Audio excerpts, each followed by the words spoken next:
Hello, you're listening to Queer Everything, a queer of color podcast about thriving in the world while being at odds with it. I'm Lena Rafiq Sheikh. Today, I'm excited to be speaking to someone formidable whom I have a lot of respect for. Nicole Joy Alexander is the director of two organizations in Cape Town, South Africa, the Pride Shelter Trust and the Al-Fitrah Foundation, also known as the Inner Circle. The Pride Shelter Trust was, until this year, the only LGBTQ+ homeless shelter in the country, if not on the continent. Under Nikki's leadership, it has expanded whom it serves and implemented a comprehensive 3-month program whose aim is to help the people who come there break the cycle of homelessness. It is a project of the Al-Fitrah Foundation, an organization for LGBTQ Muslims that was founded in the mid-1990s. Both organizations do incredible work, the breadth of which I didn't fully appreciate until I had this conversation with Nikki. We talk a little bit about how she came to the position as a non-Muslim person, how she applied the storytelling and rites of passage methods that she had used previously in the youth development sector to this work, and about the enormous impact that the organization has been able to make in the last 3 years, particularly in the wake of the COVID crisis. We end by talking about the personal level impacts of the work, and about Pride Shelter's current initiative to make repairs to the space out of which they serve not only the people who stay with them, but also the broader queer community in Cape Town. I had come to know about Nikki and the Pride Shelter a couple of years ago and had already been an admirer. However, it was only during this conversation that I really understood the full scope of what she and the Pride Shelter have been able to accomplish under her stewardship.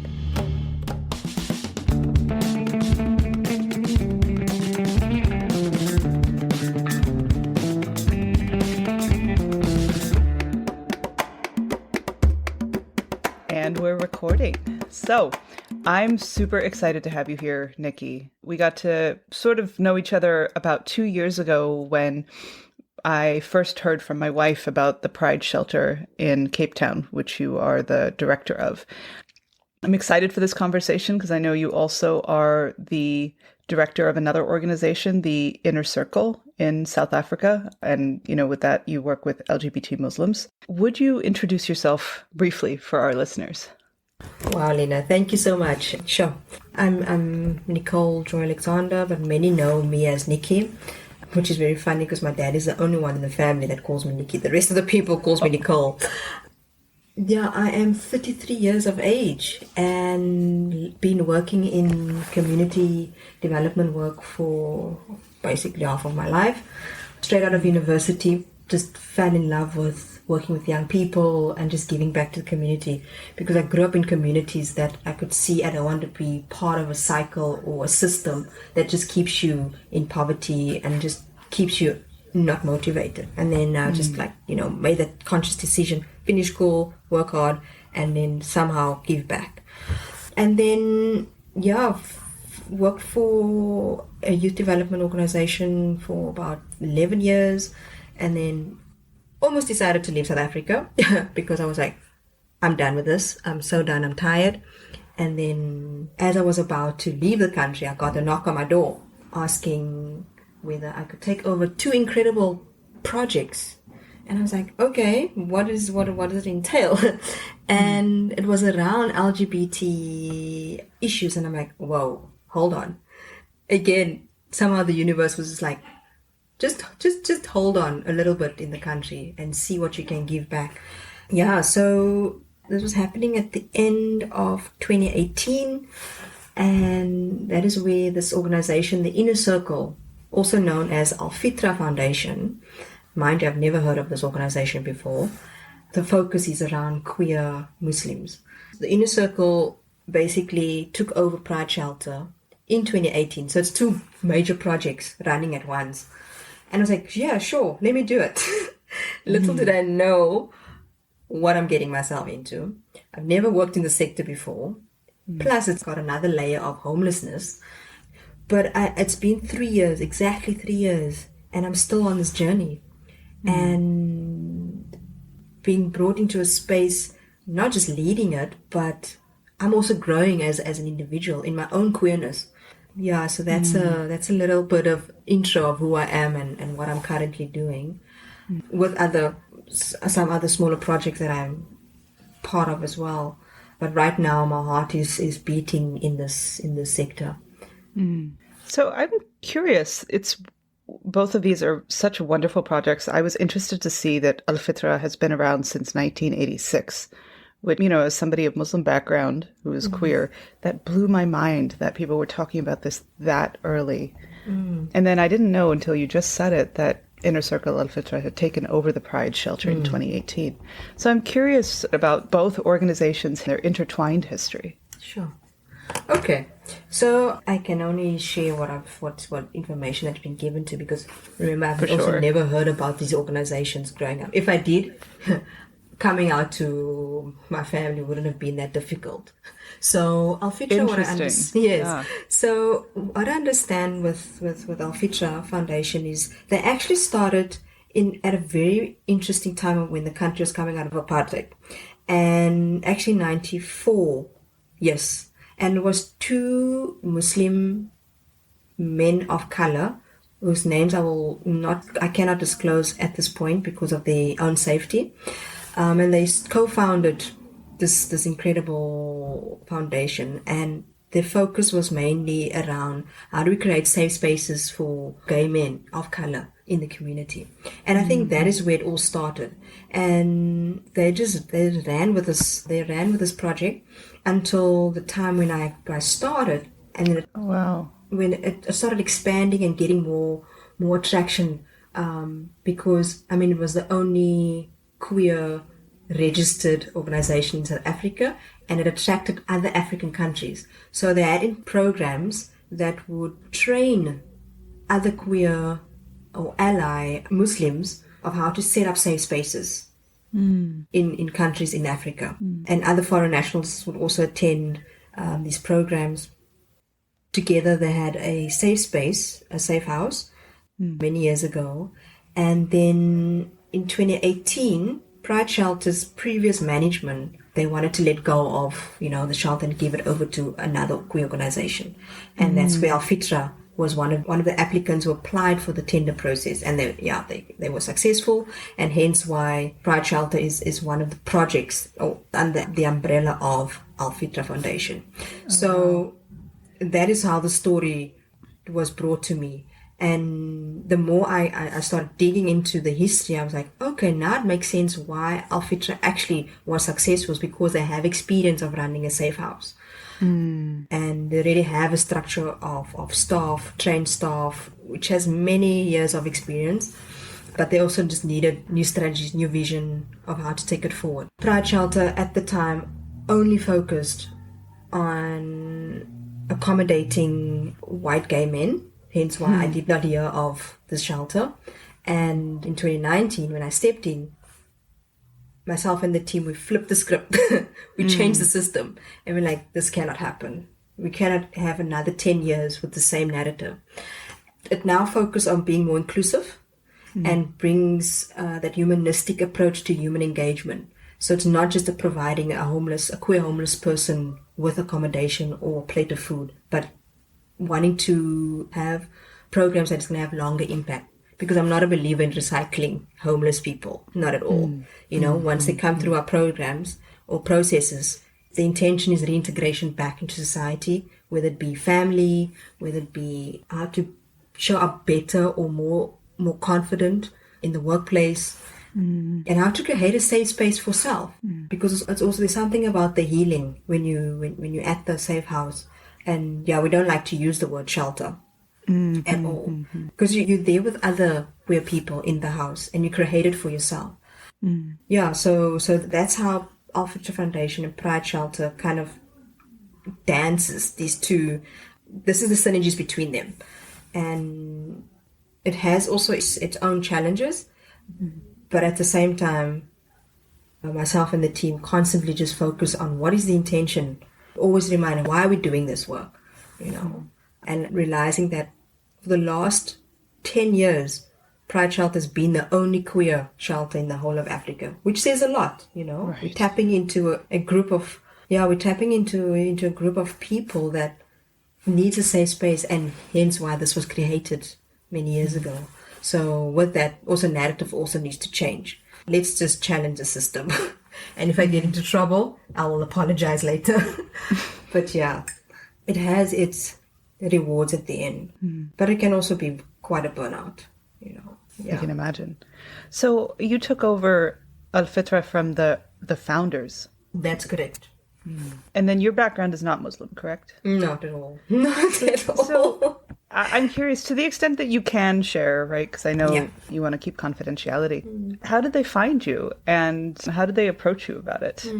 So one of the founders, whose name I cannot mention, he was actually one of my lecturers at university, fun enough, and we became very good friends. When I did my postgrad at that university, he came to me with this opportunity, and then he's like, "Do you want to do this?" You know, I was like, "Yeah, sure," because it's an opportunity. I'll grab it. And I had to go through, the interviews with other board members, and I needed to know who they are, and them asking me questions around exactly this question around, I'm not Muslim, so how would I feel about running a Muslim organization? In the end, I was just thinking, is it really relevant? Because my religious background is Catholic. What if the organization was Catholics and someone Muslim was running it? Would it matter? At the end, we're facing with similar issues. But yeah, the religion wasn't really relevant for me. And I mean, 3 years later, we're still running. Because it's LGBT and it's around human rights, and we're fighting against gender-based violence. So it's all these other factors. So for me, was religion really a relevant hindering factor for me? So I'm like, no, not at all. It was a learning moment to understand religion, and also the inclusivity around Islam, which was a huge eye-opener for me, stepping into an open mosque for the first time, learning about the Quran. So I'm always just thinking about, okay, so what can I learn from it? Let me rather not take it as a challenge, but what can I learn, Yeah, Islam is a very interesting religion, and it's just a way of life. That's how I look at it.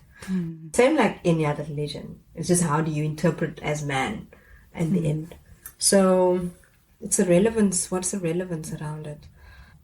I hope that answers your question. Yeah, absolutely. And I find something quite delightful about the vision of the founders, and how there is actually something a little queer about it, right? Absolutely. Bust out of the categories. Absolutely. Which I deeply appreciate. So it sounds like when you took over the Pride Shelter, you implemented some changes to make it more inclusive. What was that process like, and whom did you expand the services to? It was taxing. However, again, I will always just speak about what is the intention behind it. And again, I'm not just doing it for myself, but I'm representing a community that is looking for a service that can cater for everybody. Like I said in my intro, is that I've never heard about Pride Shelter. A woman of color, queer woman of color, come from the community. Where was the safe space when I needed it? And that was my thinking. What if people can reach out? How do they access it? Who is going to access it? Does it have to be in the city, in the city area? Can we bring it to the community? So these were the kind of the strategic avenues that myself and the team, we had. And it's like, no, man, no. There's a history that we have to acknowledge in terms of why the previous people founded this, and we celebrate it, But now it's totally changed. We're a country that's, yes, number one, democracy, and I want to speak about inclusivity and what does that look like. So I had to paint a picture and brainstorm around, okay, lesbians, gays, trans, intersex, queer, allies, people of color, different races. And then what do people need? Yes, it's the shelter, but what is the history? What was the lessons that I could take from how it all started? I discovered that people was at the shelter, they tend to come back years later. So something in there is not working, And once we made it inclusive, now we're like, okay, programs. What healing processes can be put in place? Number one is the self. What is this thing about self-healing? And again, it's not just us that, when I say because us, I'm speaking about staff, but who are the resources around us that can actually contribute to these different programs. So it was one thing around self-healing. And then secondly, it would be around development. So once you're in the safe house or in the safe space, then you're also with other queer people in the house. So you learn about communication, conflict resolution, all these small kind of skills.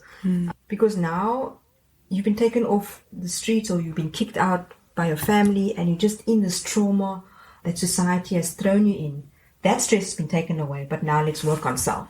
And we break it down in a way where they have to go through assessments as to what challenges impacts their mental capacity, emotions, spirituality. Because, we as humans all have these different elements that makes us human. So a lot of the programs taps into those different elements of healing, and we can only provide you certain tools. And again, it's the person's responsibility to take it on, because they cannot stay at the shelter forever. And this is what we've seen once these programs were implemented, is that there's been a number of success stories where individuals have left and now they want to give back to the shelter. So that for us is like, okay, we flip the script, we challenge the system constantly, because we also needed to put in policies and procedures and stuff in place that could also protect us as an organization and protect us as staff, because this is a very risky job. I mean, I can share a number of experiences where I thought that my life would be in danger, because someone came and wanted to knock down our doors and we took them in, but now the family's coming to ask for them. So it's like, okay, what are the safety measures, Yeah. And it's just like, oh my gosh, what hat do I play? Do I play the director's hat? Do I play a personal hat? So there was just a number of things that happens at once. And like, okay, I need to make sure that I'm safe first before I can actually continue the work. So as much as there's been challenges, there's also just been the balance around the successes of tapping or, going to spaces of challenges. A major challenge was around government. And I'm going to mention this because I'm a queer person of color and a woman. That has been and still constantly is a challenge. It's also just been faced with questioning, is she doing the right job? Is she capable of running this organization? And so there's just a list of these counterparties. Like, come on, I'm just here to do my job, and here to serve the community. And just constant meetings. Why is this not working? Why is that not working? I'm like, oh my goodness. 3 years ago, before I took over, I'm sure there was never questions. That is just one of the perks that comes with the job, kind of, or still is. Right now, Lena, I must say, I'm reacting to it very gently. At first, I got very angry because it just didn't make sense. And now I'm just approaching it in a way that, okay, that's your story. And it's got nothing to do with me. Right. That I need to constantly to remind myself. This has got nothing to do with it. They can vent, they can do, but I have intention, I've got a purpose here. And it's not just for me. I'm representing a community. It's... If you should have asked me this question 3 years ago, I would have flipped at it. Well, I mean, rightfully so. It's infuriating and tiring and unnecessary, and especially when you're doing work that is so important. It's exhausting. It's exhausting. It's another layer of exhausting on top of work that already takes a lot of energy. You've said that there's people who've come back and given back to the shelter. That's great. So you were talking about breaking out of the cycle that people end back up in the shelter. And you've been there for 3 years, and you've mentioned that you've seen a number of success stories. Now, you spoke a little bit to this before, and I'm quite interested because, most of the homeless young people here in the United States are LGBT. A disproportionate amount are LGBT. And so I'm curious about how you think about the interventions that you make. You said you work at the personal level, you work at the systemic level. And you said you hadn't worked in this sector before. So I'm So curious how you came to the way that you work with people and the models that you've implemented. Thank you for that. So a lot of my experience working in the youth development speaks a lot around healing, self-healing, and bringing those tools or methodologies into these programs. And colleagues of mine also have similar experiences in previous work that they've done around how do we create safe spaces or how do we create a platform for healing, for development, for what is the way forward. And then basically unpacking it and addressing things around not just in the LGBT community but just across humanity, addressing physical violence. How do you address psychological violence? How do you address sexual violence, economic, and just violence in general? Because we don't speak about it, but it exists. And implementing innovative interventions to eradicate or kind of address these issues. So that is more of how we created these programs, because we don't want to recycle people. We want to encourage them, go out there, this is the trauma you face, acknowledge it. And this is also part of my own story. I also had to acknowledge what I've gone through, because I cannot teach something if I haven't experienced it. That's just for me a big thing. I will never speak about something that I haven't experienced, or kind of walk the talk. And then lastly, which is actually a new thing, which COVID actually sparked for us, is how do we promote gender diversity and inclusiveness in certain spaces, especially when it comes to the work environment. Because a lot of our clients has to go back to work, they have to find employment, they have to go back into society. So what tools can they use to create those platforms? And it comes back to that circle of inclusivity or inclusiveness. So it's basically taking my previous experience and skills and paying it forward or implementing it in this organization. And we can't teach something if you haven't gone through the experience.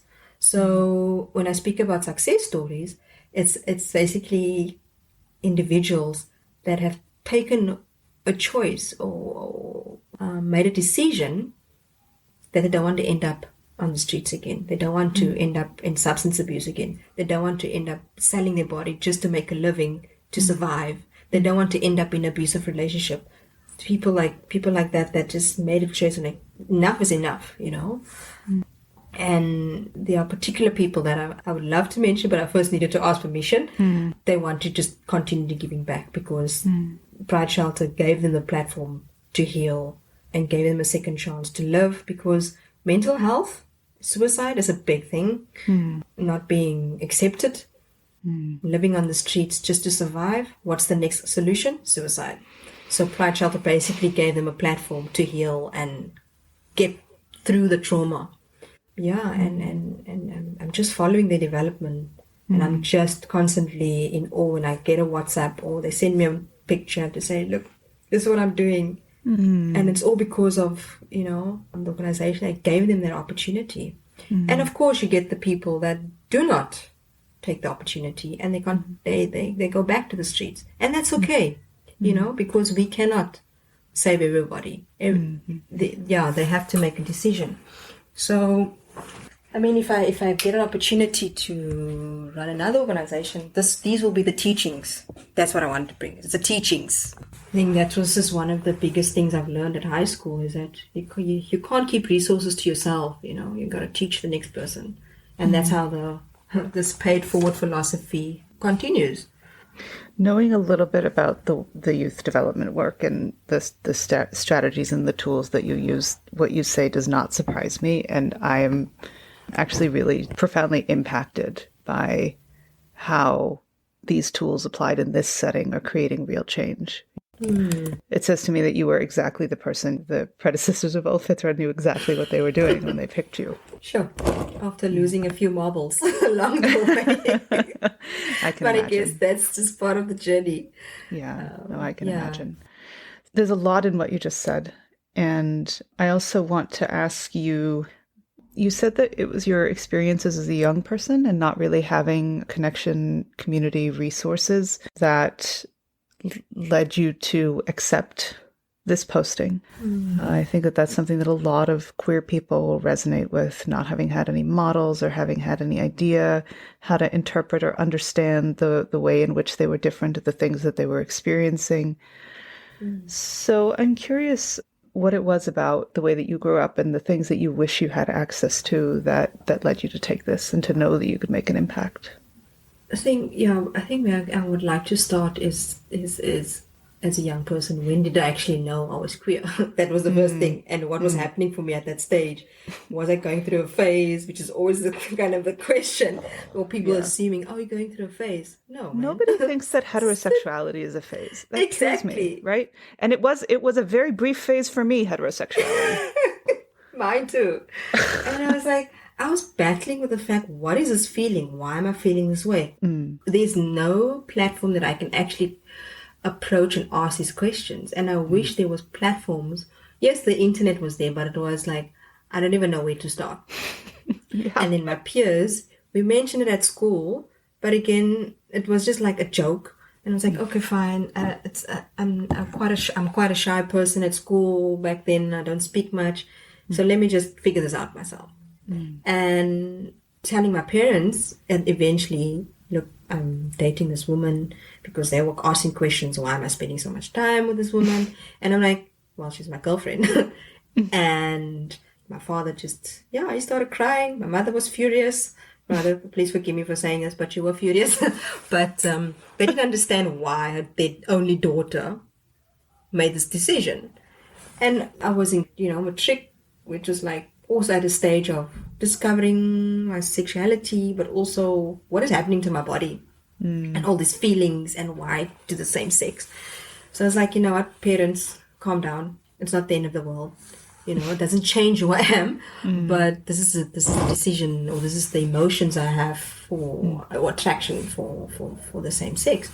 And I mean, it took quite a while for them to accept it.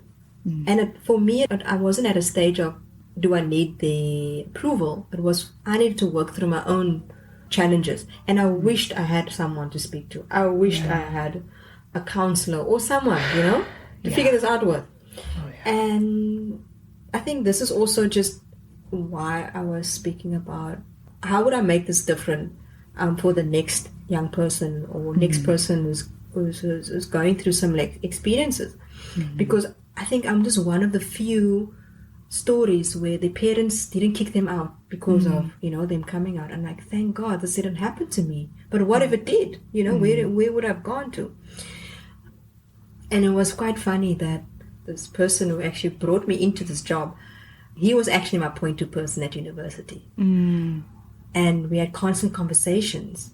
And I remember his words saying to me one year is that you're not obligated to tell anybody, not your family, not anybody, who you're dating, who you're in a relationship with. Especially queer people. You're not obligated to tell them. So what's this thing of coming out? Do heterosexuals tell people that they're coming out as heterosexuals? No. Right. So that actually was like, oh, this is very interesting. And then I just went silent. I didn't tell anybody about, look, I'm attracted to women, and it was no one's business. And I was like, okay, let me carry the story. But at the same time, I need to still figure out, who am I? This constant questioning, who is Nicole? Yes, she's queer, but there's also these other elements. But one of the biggest things was around religion, where I made a decision that my religion is not even supporting my sexuality. So how am I going to even have that? How would I even invite that kind of a platform into my space? Because it's not inclusive. It's not safe. They're condemning homosexuality. I mean, back then, because now it's become more liberal. But I just couldn't be part of the church anymore. Yeah, it was just a decision that I make, and like, okay, that's out of my life. That's where I tapped into my spirituality, and which was a big eye opener. And I was like, wow, I can entertain this spirituality, and what does it mean for me? Because it also spoke around, yes, what it means for me, and how can I create that in my queerness. And that is when I was starting to fully understand who Nicole is, and wonder when I've got all these tools and ready to teach, this is what I can teach. And hence the working with youth development. There's something about young people and the openness to being curious, being the openness to accepting. And I was like, yeah, I just love working with young people. And now taking that energy and those developmental tools and implementing it in an organization that, yes, works with young people at that time, but also now with adults. Oh my gosh, there's a challenge. Adults don't want to be told by young people. And I'm like, fuck no. You can learn a lot from young people. Yeah, you can. I mean, the team I have now, there's a particular staff member that I want to mention, and her name is Lucille, and she's way older than me, but she comes from a youth development background, and the two of us, we've been working together for the last 3 years, and she's allowing, she doesn't question the decisions I make or the things I want to implement, because she understands the way young people think, and that is for me just, yeah. I wish a lot of adults or older people can display that type of relationship with young people. It's just allowing them to express, it's allowing them to make mistakes, it's allowing them to learn from their mistakes. I appreciate that. And I think that there's a way that young people are not fixed in how they think about themselves in relation to the world, that absolutely they don't have the rigidity of people who have done things a certain way or are used to only one way of thinking. Absolutely. Yeah. Yeah, and I think, also part of the flipping the system while being more inclusive is to bring the voice of young people, I mean, in South Africa, the youth bracket is between 18 and 35. I'm still in that bracket. So having queer people in the house to teach the older ones and vice versa also speaks something around bridging the gap on intergenerational conversations and healing. So we tend to have that dynamics within the house, and it's quite interesting to see where the older person would sit back and listen and learn, which at times it doesn't work, but then again there's tools that we kind of introduce. What do I do when this happens? I don't know if you want me to mention the programs we offer. I would love you to mention the programs you offer as well as the campaigns you have going right now. Okay, fantastic. So one of the biggest is providing the accommodation for homeless people. But once they in the shelter or the safe space, they have a 3-month stay at the safe house, and programs that they go through person development. It's basically a space or a tool where the people can understand who they are as an individual with the trauma that they come into the house with. So they unpack around their mental wellness, their physical wellness, tap into their spiritual wellness, social wellness, emotional wellness, so that there's tools that they are given. Then we go into the psychosocial support, which is where you're counseling, one-on-one counseling with clients. And you get group sessions. And this is a big thing because this thing around mental health, it's a huge, huge global issue. And we're not addressing it like I would like to, it's a pandemic on its own. So a lot of our clients have psychosocial or have psychological challenges where they are dependent on medication to keep them going for the day, But with the counseling that takes place, it kind of makes their journey a bit easier, or not easier, but it addresses their trauma and the stigma and discrimination, the depression, anxiety, or whatever challenges they go through. Okay, so we also have a program around personal health and wellness, and this speaks around their state of health, their well-being when they're at the shelter. Basic activities around nutrition, physical activities, mindfulness, sexual health discussions, the importance of exercising, the importance of sleep, the importance of just taking care of your health, because if you're stressed, if you're under trauma, your body takes a huge toll. There's a lot of stress that happens. And if you're stressed, you don't sleep, it has a big impact on your health. And I can also just talk about my own experiences. It's just that once I'm stressed, I can't eat, I can't sleep. So it's pointless. I don't go through it or implement these tools for myself. I can't teach it. So this is one of the elements that we wanted to touch on, is the personal health and wellness. And we had local businesses. It was run by queer people that came to do a spa day, that taught people what's the importance of massaging, something simple like that, because you never know whether people have ever gone to a spa before. So we've invited, these local businesses to come and share their expertise. And then we've got a program on job readiness. So CV writing, how to conduct yourself in interviews, applying for jobs. And this came in at the time of COVID. A lot of people that ended up on the street was people that lost their jobs. And they had to change their way of thinking because the jobs that was available was not fitting to their skills anymore and their qualifications. So they had to, rethink or go back to, okay, what tools can we teach people that can actually meet the job market? Which is quite interesting because a lot of people wanted to go back to school, So we needed to get in universities or get them connected to short courses. And at that time, the jobs that was available was online stuff, working from home. And yeah, that was kind of the thing. Yeah. And these are people that have many years of experience in these qualifications. I've seen them like, whoa, how COVID really had a knock on a lot of people, a lot of industries.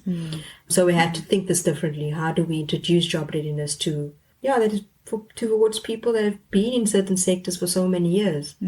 Then we've got the spiritual program. So the spiritual program, it speaks about the alignment between our sexual identity with our faith.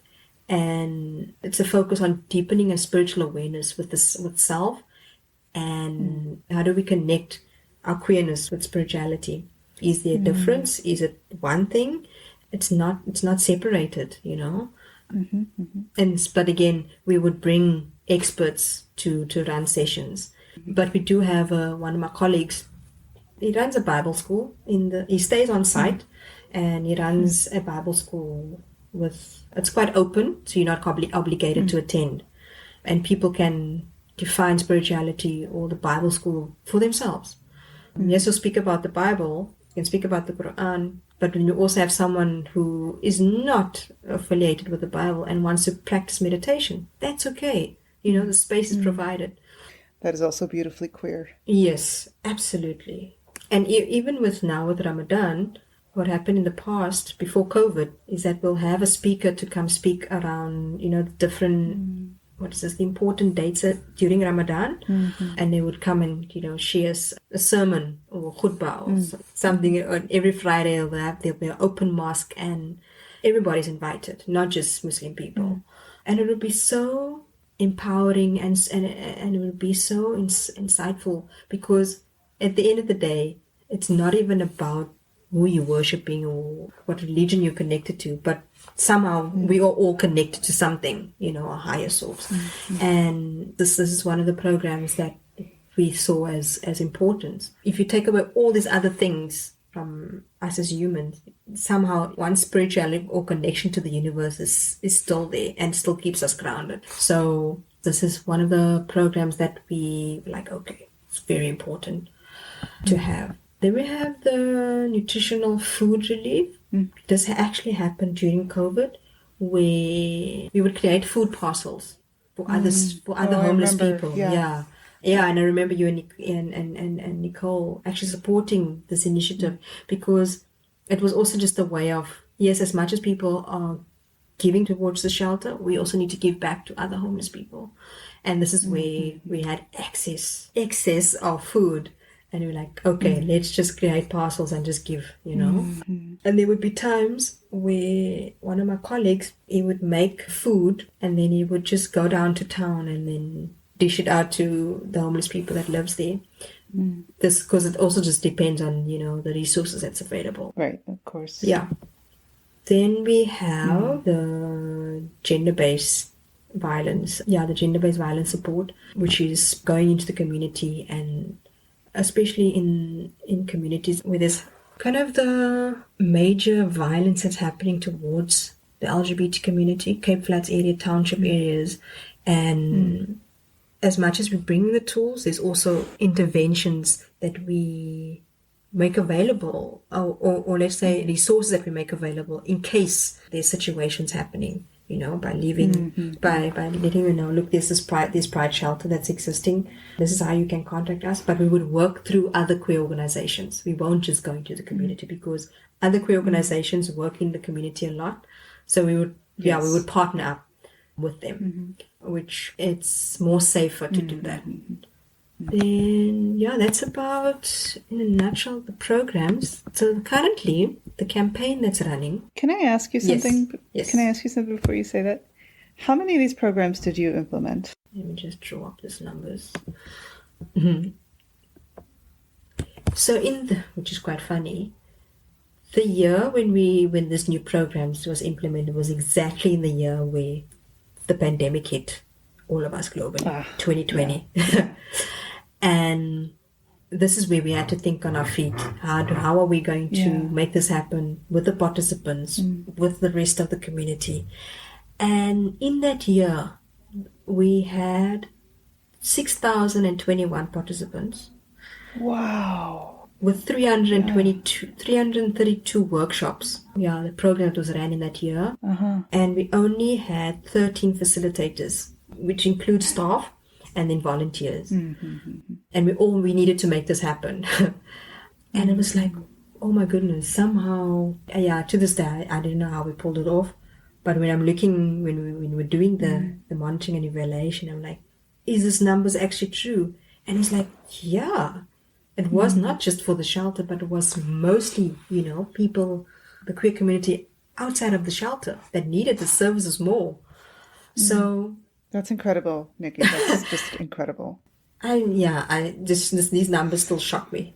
And at the same time, Lena, also the awareness of the burnout for staff. This was one of the critical lessons that we took, was the burnout, and it had a huge impact on all of the staff. Yeah, we were done. I was done. And I was like, it took mentally, emotionally, spiritual exhaustion. And it's like, we cannot do something like this again. We need to be aware of ourselves as well, because it can get very taxing.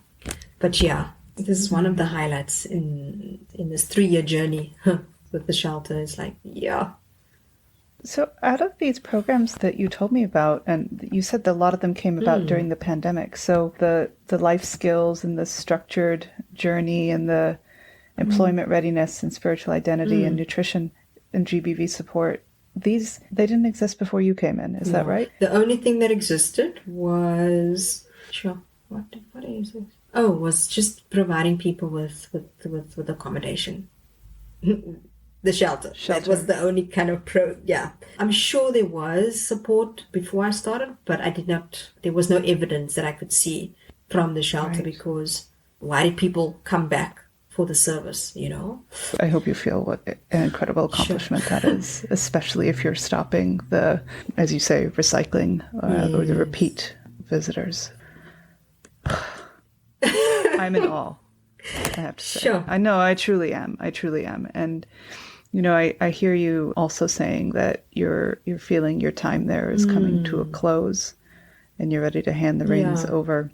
I just wanted to say, like, it was almost a crisis management moment, Yeah. And this is it.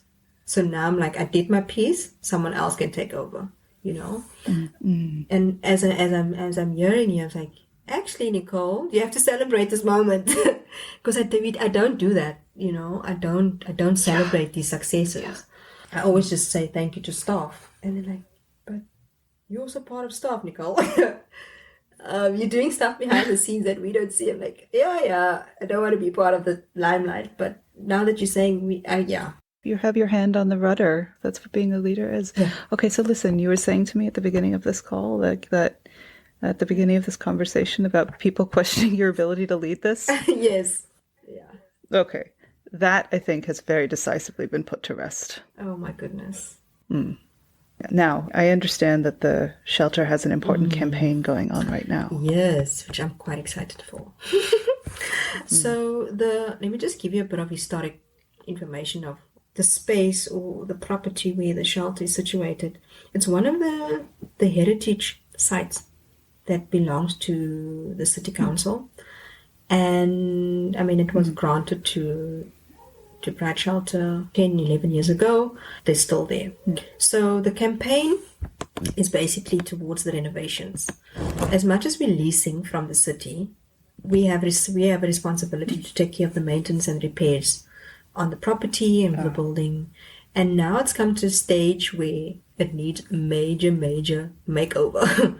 We have in the last 3 years tried to fix up minor repairs in the house, which is leaks or fixing a door. But again, it's got a certain budget. And donors don't really fund towards the infrastructure of the house. They want to fund, the individual, which I understand. So now the campaign is running for the next 3 months, and it's basically fixing up the house, the exterior construction of the building, the fixing up the roof, which is weird. We've got a little tree growing on the roof, so someone needs to be very careful when they fix the roof to take the tree out. And then you've got interior construction that needs to happen, plastering of walls, painting of all the rooms, because the rooms are divided into the different gender identities, because we cannot have everybody in the same dorm. It is also a form of respect and people's privacy. Then we've got electrical maintenance that needs to happen, plumbing, fixing of windows and doors. As much as winter is approaching, this is doable. I would love this house just to have, a fresh coat of paint. The leaks needs to stop, because I wouldn't want to live in a space where a space that's not really, it doesn't feel like a home, and there's constant. Right. I just want this safe space to be a home for people to feel like, okay, there's not a broken window or kind of a thing. So yeah, this is the exciting campaign that's running right now. There was another one that I wanted to start, which is donate to or sponsor a resident, but that needs a lot of thinking behind it. Yeah, this one sounds more doable, but at a later stage. That's fair. And when that one comes up, let us know, because I'd be happy to put the word out. And then for this one, I think it's also a great opportunity to give zakat to a Muslim organization that is doing powerful, profound, and very important work. So thank you for allowing me to mention this. I was like, okay, I forgot about the campaign. There's just so much on my plate, and I was like, okay, let me not forget to mention all these other things. But yeah, this is quite exciting. So your target, I see on the page, your target for fundraising is 80,000 Rand. Is that correct? That's correct. Okay, great. So that gets to about $5,500. So you're saying it would be $5,500? Sure. Because the reason it's also on that's kind of a target is because I've already found quotes or how much it's going to cost to actually fix all of these things. And I mean, half of that expense will also just be donations. Because I think that last time that house was fixed up was probably the time when it was donated. When it was donated, yeah. Oof. Yeah, makes sense. And you know what? I think it's a pity that this doesn't get grant funding as easily. And I think that, given your mission and the powerful and important work that you do, that I hope that people will be generous and that you get this and more. Thank you. So, thank you. I also want to ask what you want to be next for you. I do want to go into teaching. Teaching, yes, something along the lines education, which has also been one of the biggest things, especially in South Africa, is the education system. And how do I impact that? But also based on the experience I've gone through over the years, what can I contribute? So it would be teaching a subject, but along the lines of developmental, have the aspect of developmental elements, with a little bit of experience and a course I did around counseling and psychotherapy. There's something about giving that back to, especially the government schools, because the school, especially the high school I went to, there wasn't resources like that. The counseling wasn't there. So it's yes, the traditional teaching, which I need to be. Let me just backtrack. Why teaching? I need to be sustainable. The NGO sector is not sustainable for me anymore.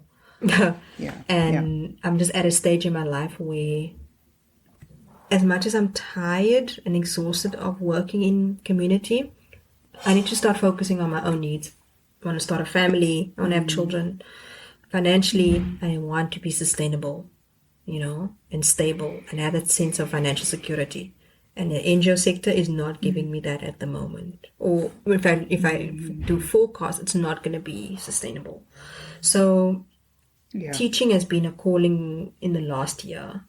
So there's certain things that I need to let go of, decisions I need to make, and start that journey, but not lose this thing around, which is something we spoke about earlier on the queer rites of passage. Is that element of teaching as well, Right. Yeah, so teaching for me, I don't know what form it's going to be, but something along teaching. But I cannot work in the NGO sector anymore, Lena. I cannot. It's not sustainable. And you know what? It's good that you know that. It's good that you know that and you can see that. Because a lot of people, I think, reach kind of a point of no return with burnout.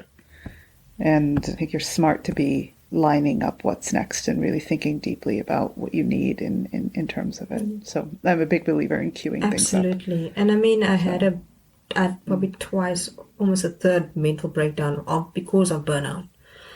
And in last year, I just made a decision. I'm like, this is enough. I cannot sacrifice my family. I cannot sacrifice my own resources just for the work. No.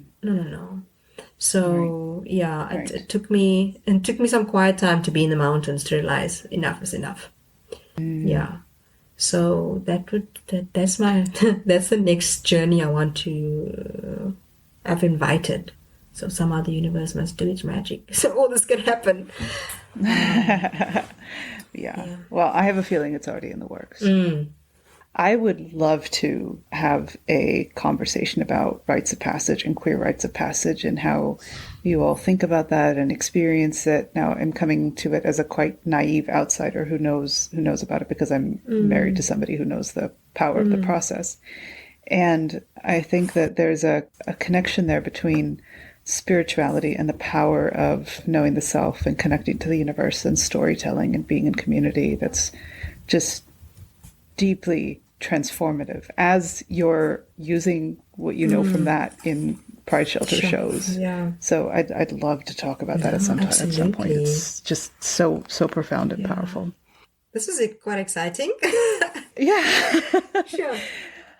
Oh, Nikki, I had a lot of respect and admiration for you before this conversation, which has just deepened and expanded in the course of hearing what you have done and how you think about it and what you've put out in the world. Thank you. I'm humbled by that.